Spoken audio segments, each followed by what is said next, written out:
संत करेंगे स्नान। तो उनके पास ऐसा अमृत था जिसका पान खुद तो किया और उनको भी करवाया। एक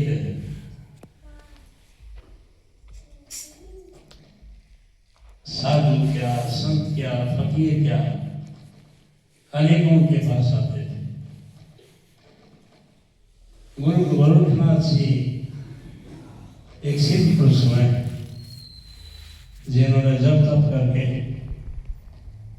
बहुत कुछ हासिल कर लिया था कि माने रिद्धि सिद्धि मिल गई थी, जिसके कारण किसी को अगर अच्छा कहा तो उसका अच्छा हो जाता था और अगर बुरा कहेंगे तो बुरा हो जाता था। वो पूरे संसार में घूमते थे। उन्हें गुरु रविदास जी के बारे में पता लगा तो पहले वो काशी में जब आए तो कबीर साहब से मिले और उनसे पूछा गुरु रविदास जी के बारे में कि मैंने बहुत सुना है, ऐसा क्या है? कबीर साहब कहने लगे कि ऐसा करते हैं कि चलकर देखते हैं, सिद्धार्थ चले। साथ में कमाली भी दादान थी, वो भी चल रही। वहां गए और जाकर देखा कि तो झोपड़ी में रह रहा, बहुत गरीब है, क्योंकि उनका काम था जूती गांठ कर, जूती बनाकर बेच कर गुजारा करना। टूटी फूटी झोपड़ी में वो रहते थे। और दूसरा, गुरु गोरखनाथ को पता लगा ये तो छोटी जात से, तो ये भी उनके मन में भावना थी। अब आए, अतिथि का सत्कार करना तो एक बहुत बड़ा काम है। उन्होंने कबीर साहब को जब काम कराया, फिर गुरु गोरखनाथ को देना चाहा तो उन्होंने झूठे मन से ही कह दिया कि मुझे प्यास नहीं। तब उधर कमाली ने कहा कि ये जल मुझे दे।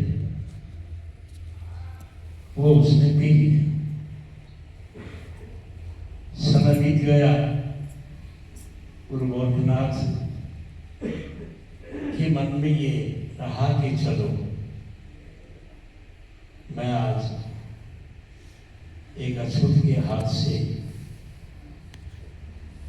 जल मैंने नहीं पी, लेकिन उसको नहीं मालूम था कि ये जल नहीं, ये अमृत है और इसकी बहुत महिमा अपरंपार है। अब समय बीता, कमाली का विवाह हुआ और वो मुल्तान शहर में अपने ससुराल में रहे। एक बार गुरु गोरखनाथ का मुल्तान शहर में जाना हुआ तो वो अपने साथ में, जैसे साधु लोग पहले तुम भी रखते थे, उसको एक खप्पर टाइप होता था, उसको चीटी बोलते थे। उसी में अंदर ग्रहण करना होता था, खाना पीना सब उसी में। लेकिन एक बात थी कि कोई भी कितना बड़ा ज्ञान दानी हो, उसको भर नहीं सकता था। उसमें कितना अन्न, कितना जल, कितना कुछ डाले वो भरती नहीं थी। उसको अगर कोई भरने वाला हो तो वो बहुत महान संत हो, उसी की सामर्थ्य में।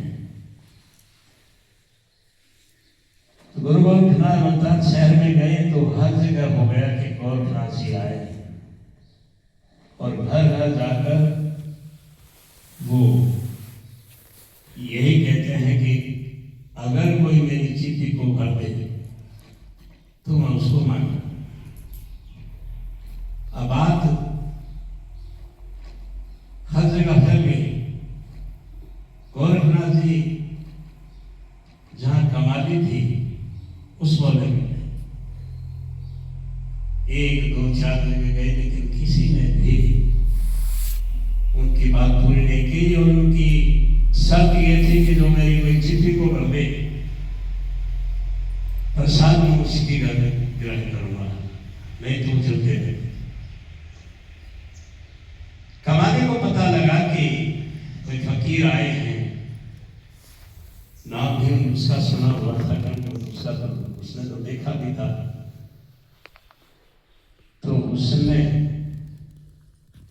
सोचा कि मेरे घर आए तो आज मैं उनको प्रसाद नहीं कराऊंगा। वहां से गुजरे तो गोरखनाथ जी ने देखा कि युवती खड़ी है। उन्होंने कहा भिक्षाम दे, तो उसने सिर्फ एक मुट्ठी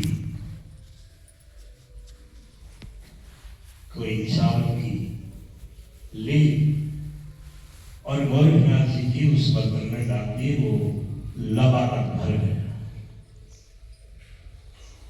गोरखनाथ को बड़ा आश्चर्य हुआ कि ये कौन है जिसने इतना बड़ा काम कर लिया। तो पूछा कि तुम कौन हो? तो उन्होंने बताया कि मैं कमाली हूं, कबीर साहब की बेटी और उनकी शिष्य हूं। अब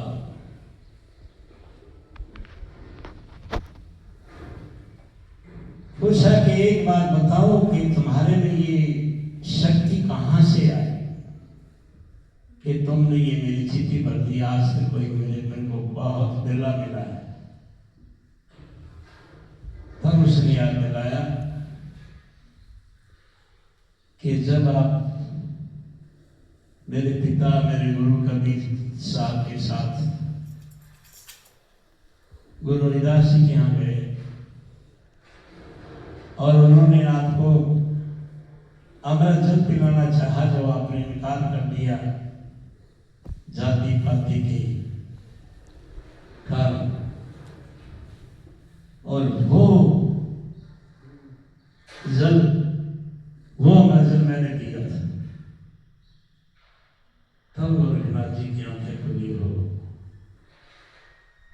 कितना अच्छा दिन था मेरे लिए, कितना मैंने कितनी भूल कर दी। वहाँ कमाली के यहाँ तो उसकी सब पूरी हुई थी, प्रसाद कर दिया और वहीं से चल गए। गुरु रविदास जी के पास आकर लक्ष्मण याचना की कि वो जब मुझे फिर कहा, एक स्वच्छ बर्तन में गुरु जी ने जल दे दिया। गोरखनाथ जी ने कहा नहीं वही जल। तब गुरु जी ने कहा था कि वो पानी को खान गए। अब गोरखनाथ जी समझ में आ गया कि हाँ ये कितने बड़े महान संत। तो हम साल में एक बार उनको जरूर याद करते हैं, बाकी हैं इतने महान कि उनको जितना याद किया जाए उतना ही उनकी महिमा बढ़ेगी और हमारा फर्ज पूरा। इन शब्दों के साथ मैं अपने बारे में बयान देता हूँ।